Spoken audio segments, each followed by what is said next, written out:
A glimpse of who we are. Chapter 4. Fall into darkness. Most souls, no matter where they are from in the universe, do not change easily.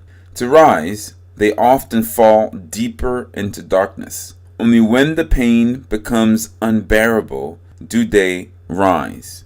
On September 27, 1993, Avon's fall would be so great that he would drag the rest of the family down with him. I had gone to bed at about midnight. As usual, I locked my bedroom door downstairs.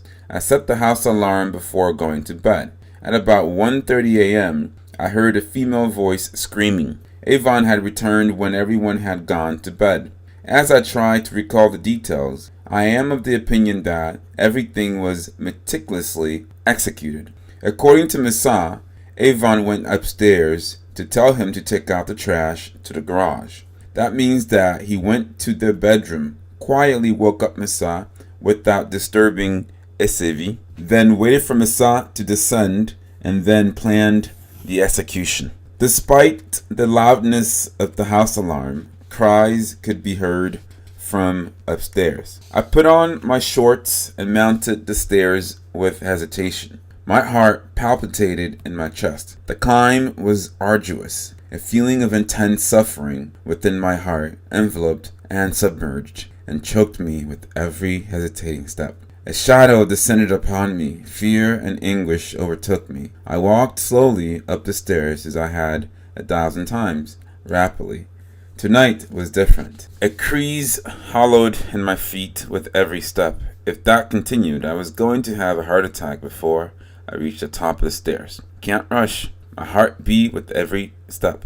The abyss surrounded and tortured me. I was suffering physically and emotionally. I had never felt pain so deep within me before. No amount of Avon's beating compared to this non-physical agony. I wanted it to end. Each breath of respiration devoured me. Must go up the stairs to see what happened. I was nauseous. I began to turn like a drunk man. I need to regain control. I climbed without ever reaching the top. But I knew that I could not escape the anguish, the atrocity that awaited me. As I set my foot on the last step, I had the need to run away, to escape forever. My mother was to my left, with the baby in her arms. She was topless and utterly hysterical. She had gone mad. He killed my child. He killed my child. My mind tried to grasp the meaning of her words, all the while feeling her pain. He killed your brother. Your brother is gone forever. I did not want to hear those words. They penetrated me and hurt. I wanted her to be quiet, but I knew the futility of trying to tell her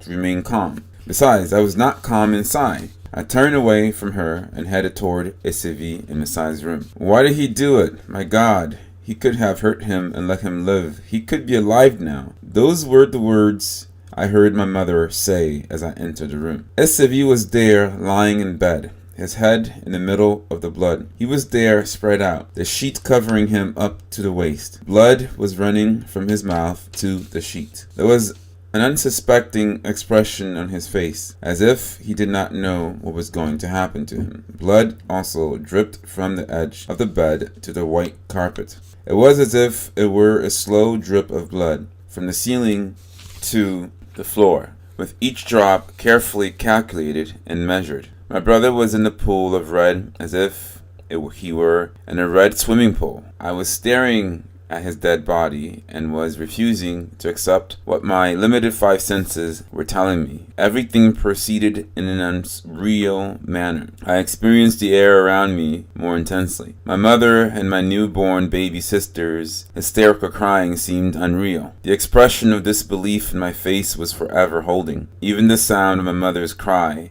and the din around was unreal. I saw all this in a surreal haze of imagery. Even more so, the actual reality unraveling before my eyes superseded a dream. My body shuddered in the surrealism of the disaster, and my mind solely spun with mental disturbance.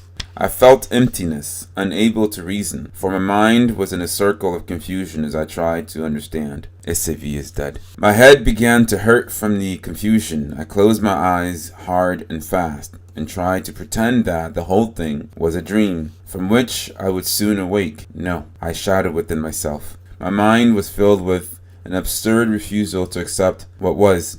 You are going to wake up from your sad sleep. I'll wait here for you. Wake up. Universal law of life and death doesn't apply here. It will experience a rupture, an exception this time. You are going to wake up, and everything's going to be back to the way it was. If God really exists, now is the time that He show Himself. Wake him up. Give him life again. I waited, but no miracle came. None. You are not superior to death. There is nothing, absolutely nothing that you can do for him. You are powerless. You only show your powerlessness. I left the room and found my mother in the corridor again. She was still hysterical. He killed my child.